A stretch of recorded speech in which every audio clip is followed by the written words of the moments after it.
सभी को मेरी प्यार भरी राम राम। आज मैं आपको बताना चाहती हूँ कि आखिर भगवान गणेश जी चूहे की सवारी कैसे चुनते हैं। उन्होंने चूहे को अपनी सवारी कैसे बनाया। तो इसके पीछे दो प्रसिद्ध लोक कथा हैं, जिनमें से एक लोक कथा मैं अपनी दूसरी वीडियो में बता चुकी हूँ।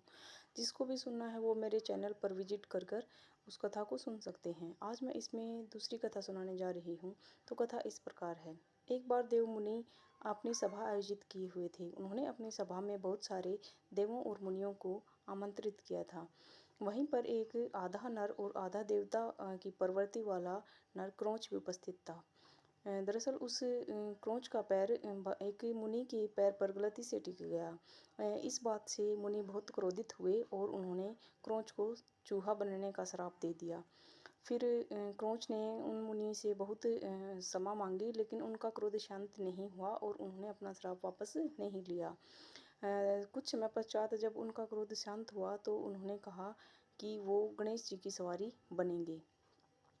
वह क्रोंच बहुत मोटा और बहुत विशाल चूहा था। वह दूर दराज क्षेत्रों में जाकर, पहाड़ों पर जाकर बहुत सारी चीज़ें कुतरता रहता था। वह बहुत विनाश करता था। एक बार वह महर्षि पराशर के आश्रम में जा पहुंचा। उस समय महर्षि पराशर अपने ध्यान में लीन थे। वो पूजा कर रहे थे। तो क्रोंच ने वहाँ पर जाकर उनका ध्यान भंग कर दिया और उनके यहाँ बहुत विनाश कर दिया। इससे तंग होकर भगवान पराशर श्री गणेश जी के पास मदद के लिए पहुँचे। उन्होंने वह सारी घटना उसे उन्हें बताई और मदद मांगी। तब श्री गणेश जी क्रोंच के पास पहुँचे और उन्होंने अपना फंदा फेंककर उसे कब्जे में कर लिया। तब गणेश जी ने क्रोंच से कहा कि अब तुम मेरे वश में हो, तुम जो चाहे इच्छा मांग सकते हो। लेकिन क्रोंच के अंदर बहुत ज़्यादा घमंड था। उन्होंने बदले में उनसे कहा कि उन्हें कुछ नहीं चाहिए, अभी तो वही उनसे कुछ वरदान मांग सकते हैं। तो श्री गणेश जी ने हंसकर उनसे कहा कि वो उनकी सवारी करना चाहते हैं। तो क्रोंच ने हाँ कर दिया।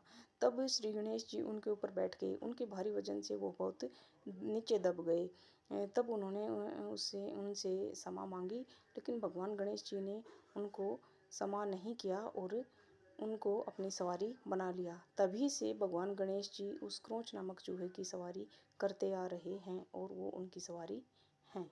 तो अगर आपको मेरी जानकारी अच्छी लगी तो प्लीज़ मेरे चैनल को सब्सक्राइब कीजिए, ताकि मैं आपको और नई नई अच्छी जानकारियाँ ढूंढकर उपलब्ध करवा सकूँ और आपके ज्ञान में वृद्धि कर सकूँ। धन्यवाद।